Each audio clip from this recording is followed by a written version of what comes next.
بسم اللہ الرحمن الرحیم۔ مطالب الفرقان، سورہ الشعراء نمبر 26، مکی، آیت نمبر 101۔ قرآن مجید کی تفسیر خود قرآن مجید سے از علامہ غلام احمد پرویز صاحب، اخذ و تلخیص محمد اکبر دکشت بھارتواج، نظر ثانی ڈاکٹر انعام الحق، آیت نمبر 101۔ ولا صديق حميم اور نہ ہی ہمارا کوئی غمخوار دوست ہے، آیت نمبر 102۔ فلو أن لنا كرة فنكون من المؤمنين اے کاش ہم ایک بار پھر کہیں دنیاوی زندگی کی طرف لوٹ جائیں تو سچے مومن بن کر دکھائیں۔ سورہ 23 آیت نمبر 99، 100، سورہ 39 آیت نمبر 58، آیت نمبر 103۔ إن في ذلك لآية وما كان أكثرهم مؤمنين یقیناً اس داستان کے اندر غور و فکر کرنے والوں کے لیے حقیقت تک پہنچنے کی بڑی نشانی ہے، لیکن روش برقرار رہی تو یہ ایمان نہیں لائیں گے۔ آیت نمبر 104۔ وَإِنَّ رَبَّكَ لَهُوَ الْعَزِيزُ الرَّحِيمُ۔ مخاطبین قوانین خداوندی کی صداقتوں پر ایمان لائیں یا نہ لائیں، خدا کا قانون ہمہ وقت اپنا کام کرتا رہتا ہے۔ یقیناً یہ اس خدا کے قوانین ہیں جو بڑی قوتوں کا مالک ہے، اس لیے ان قوانین کے حامل غالب آ کر خدا کے عطا کردہ سامان زیست کو نوع انسانی کے لیے عام کرتے ہیں۔ العزیز اور الرحیم کے لیے دیکھیے آیت 26 آیت نمبر 9 اور سورہ 26 آیت نمبر 68، آیت نمبر 105۔ كذبت قوم نوح المرسلين۔ اسی طرح نوح کی بھی سرگزشت ہے، اس کی قوم نے بھی خدا کے رسولوں کی تکذیب کی۔ آیت نمبر 106۔ إذ قال لهم أخوهم نوح ألا تتقون۔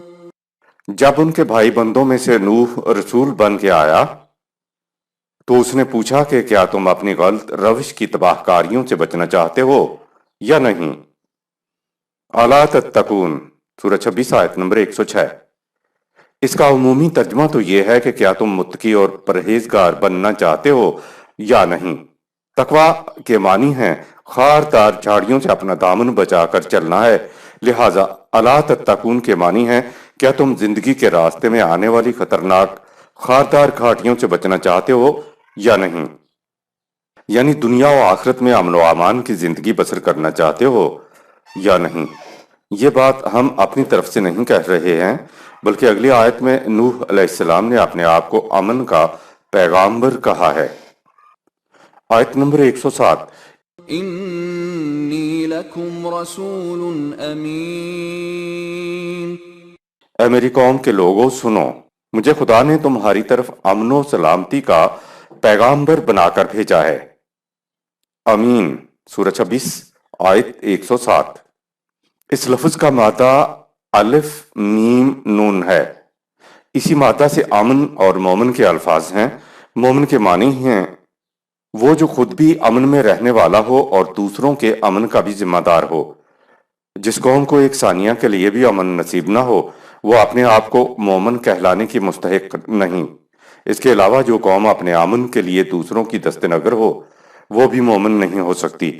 ہدایات خداوندی کا اتباع کرنے والی قوم کے قریب خوف و حزن نہیں آ سکے گا۔ سورہ 2 آیت نمبر 38، آیت نمبر 108۔ فاتقوا الله وأطيعون۔ تم اپنی غلط روش کی تباہ کاریوں سے بچنا اور امن سے رہنا چاہتے ہو تو تم اجتماعی طور پر اللہ کے قوانین کی اطاعت کرو۔ اس کا عملی طریق یہ ہے کہ تم میری اطاعت کرو۔ مرکز ملت یعنی فیکم رسول کا مفہوم فتقوا اللہ و اطیعون، سورہ 26 آیت نمبر 108۔ حضرت نوح علیہ السلام نے کہا، امن و امان والی زندگی بسر کرنے کے لیے خدا کے قوانین کی نگہداشت کرو، یعنی ان کی اطاعت کرو، لیکن اطاعت الگ الگ نہیں بلکہ جیسے میں کہوں ویسے اطاعت کرو۔ وَأَطِیعُونَ سورہ 26 آیت نمبر 108 نے مذہب اور دین میں فرق کو نکھار کر بیان کر دیا۔ ہر مذہب میں ہر کوئی الگ الگ پرستش کرتا ہے اور اللہ کے حکم کو مان رہا ہوتا ہے، ایسے لوگوں کو اجتماعی مسائل سے کچھ واسطہ نہیں ہوتا۔ مذہب کے برعکس دین میں ابتدا ایک نبی کی قیادت میں سارا معاشرہ مل کر ایک نظام تشکیل کرتا ہے اور پھر سارے مل کر نظام کے احکامات کی اطاعت کرتے ہیں۔ نظام کی تشکیل کے بعد ایک نبی کہتا ہے کہ میں اس نظام کا مرکزی فرد ہوں کیونکہ میں خدا کی طرف سے احکام لے کر آیا ہوں۔ میں وحی کی حدود میں رہتے ہوئے باہمی مشاورت کروں گا، سورہ 42 آیت نمبر 38، اور طے شدہ احکام کو خود بھی بچا لاؤں گا اور تم سے بھی بجا لانے کا مطالبہ کروں گا۔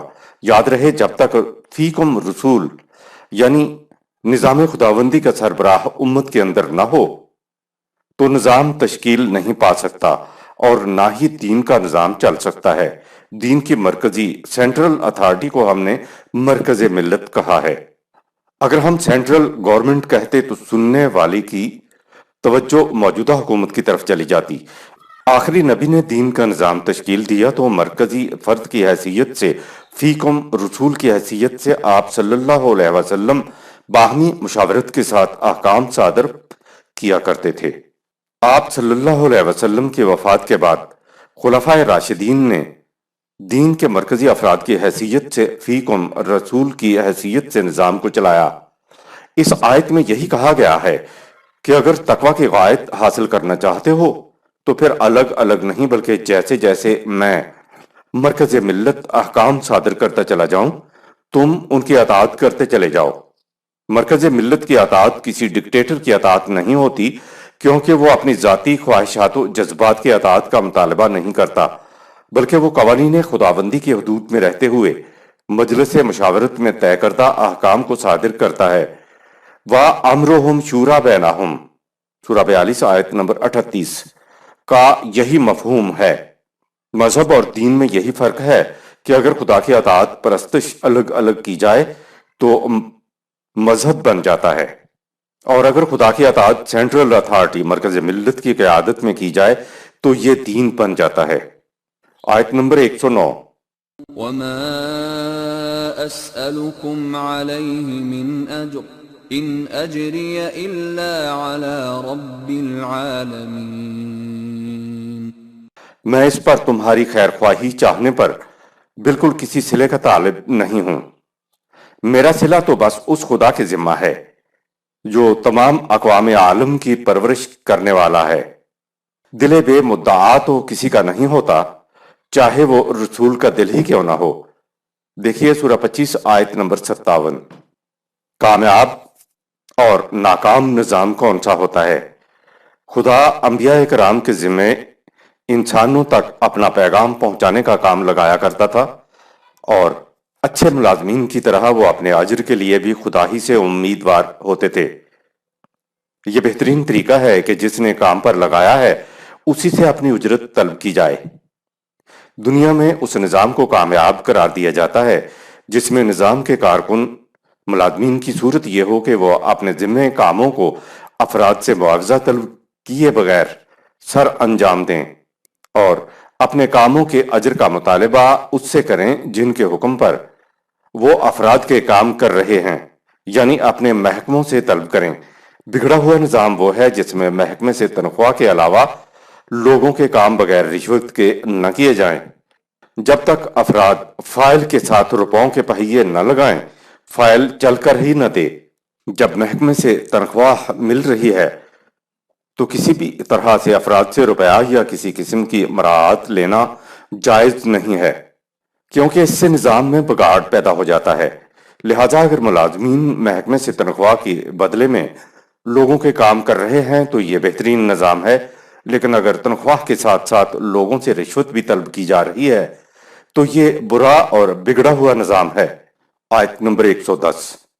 فاتقوا اللہ وأطیعون، لہذا تم میری رہنمائی میں صرف قوانین خداوندی کی اطاعت کرو۔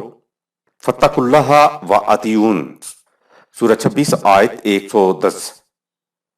دیکھیے سورہ 26 آیت 108، آیت نمبر 111۔ قالوا انؤمن لك واتبعك الارذلون، قوم نوح کے مخالف سرداروں نے کہا، یہ تم کیا کہہ رہے ہو؟ کیا ہم تمہیں اپنا لیڈر تسلیم کر لیں، جبکہ حالت یہ ہے کہ معاشرے کے رذیل اور ادنا درجے کے کام کرنے والے لوگوں نے تیری پیروی اختیار کی ہوئی ہے، یعنی رذیلوں کو ہم اپنا ہم عصر بنا لیں۔ کالو انومنو لاکا، سورہ 26 آیت 111۔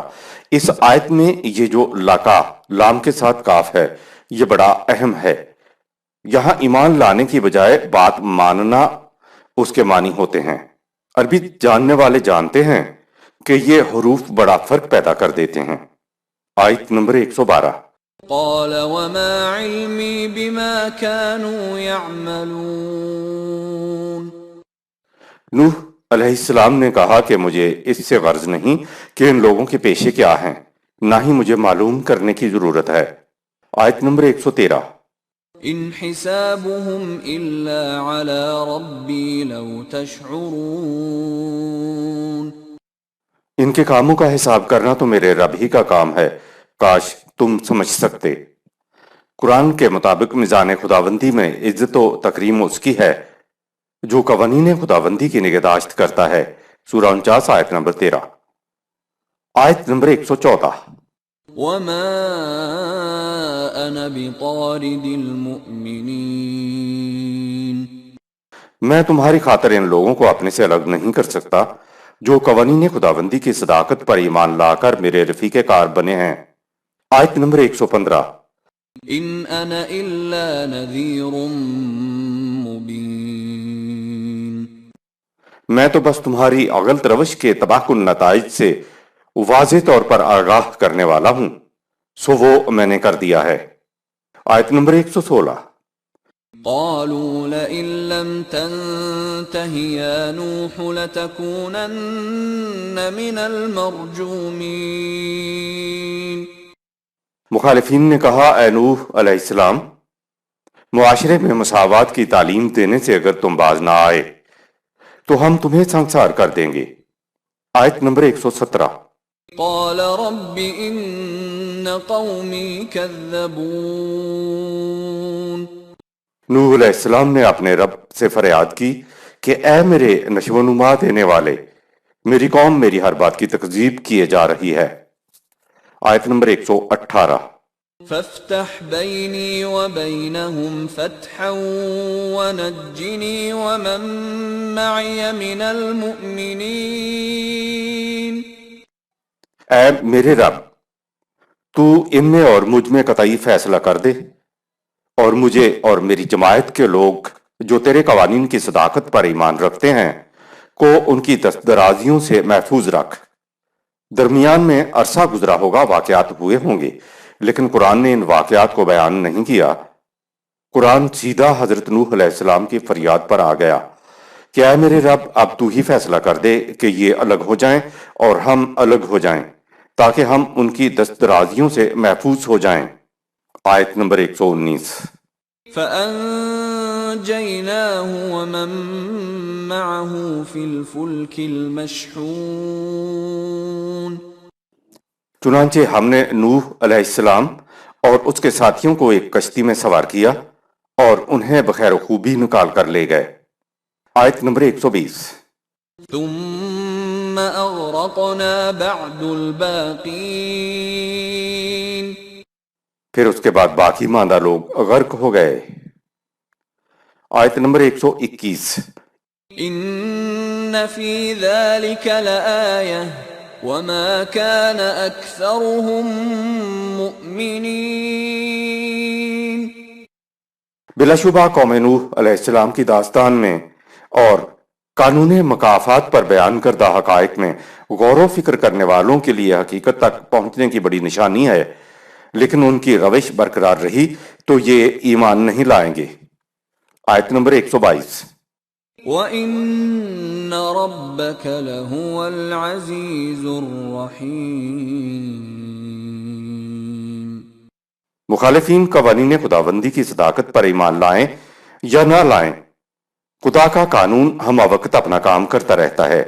یقیناً یہ اس خدا کے قوانین ہیں جو بڑی قوتوں کا مالک ہے، اس لیے ان قوانین کے حامل غالب آ کر خدا کے عطا کردہ سامان زیست کو نوع انسانی کے لیے عام کرتے ہیں۔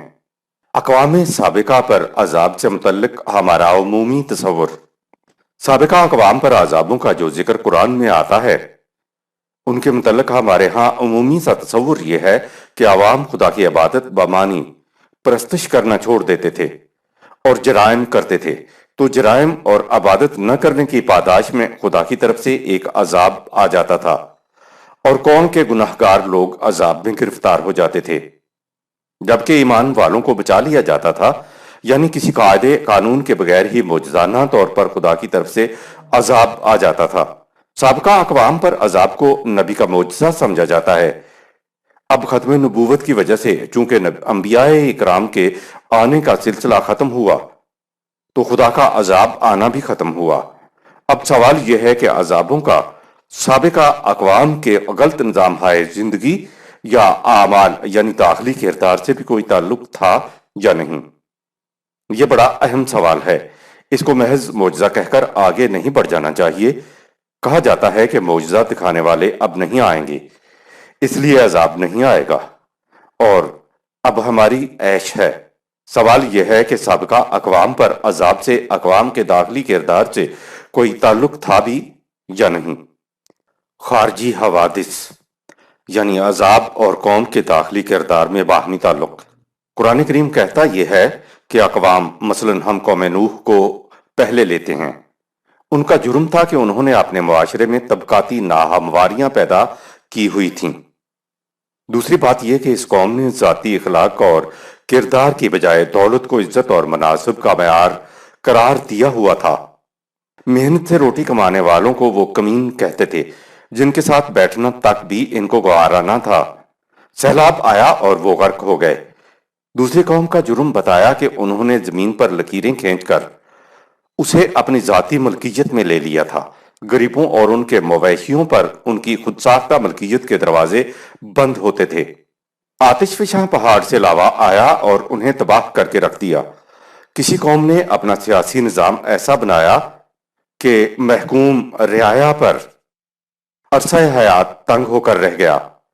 زلزلہ آیا اور وہ قوم تباہ ہو گئی۔ کسی نے جنسی بدنہادی اغلام بازی میں انتہا کر دی۔ ایک آندھی چلی اور قوم تباہ ہو گئی۔ سوال یہ ہے کہ گنائی گئی بد اخلاقیوں کا طبعی حوادث کے ساتھ کیا تعلق ہے؟ اقوام میں اخلاقی خرابیاں پیدا ہو گئیں تو سیلاب، آتش فشاں، زلزلے اور آندھی کیوں آئیں جس سے اقوام تباہ ہو کر رہ گئیں؟ سیلاب، آتش فشاں، زلزلے اور آندھیاں تو آج بھی آتی ہیں۔ نظر بظاہر تو یہی معلوم ہوتا ہے کہ بد کردار کفار کو خدا نے تباہ کرنا تھا، سو کر دیا۔ آج بھی بد اخلاقیاں اور بد کرداریاں عام ہیں، لیکن آج ایسے حوادث سے اتنا نقصان نہیں ہوتا۔ یہ کیا ہے کہ سابقہ اقوام کے ساتھ تو اتنی سختی اور آج اتنی نرمی، جبکہ سنت اللہ تو کبھی تبدیل نہیں ہوا کرتی۔ بات دراصل یہ ہے کہ عذابوں کا بد کرداریوں اور بدعملیوں سے براہ راست کوئی تعلق نہیں ہوتا، البتہ ایسے حوادث ایسی اقوام کی تباہی کا ذریعہ ضرور بن جاتے تھے۔ بد اخلاقیوں اور بد کرداریوں کا عذابوں سے کوئی براہ راست تعلق نہیں ہوتا۔ ہر سال سیلاب آتے ہیں، تباہی مچاتے ہیں، لاکھوں ایکڑ اراضی پر کھڑی فصلیں تباہ ہو جاتی ہیں، بستیاں تباہ ہو کر ویران ہو جاتی ہیں، لیکن ہم نہیں کہتے کہ یہ خدا کا عذاب ہے، بلکہ وجوہات پر توجہ دی جاتی ہے کہ جی کروڑوں روپے خرچ کر کے بند بنایا گیا تھا، چڑھتے پانی کا دباؤ برداشت نہ کر سکا اور ٹوٹ گیا، جس کے نتیجے میں یہ سیلاب آیا۔ بند مضبوط اس لیے نہ بنا کہ انجینئر صاحب نے کم سیمنٹ لگائی اور پیسے جیب میں ڈال لیے۔ یہ بد اخلاقی ہے، بد نہادی ہے۔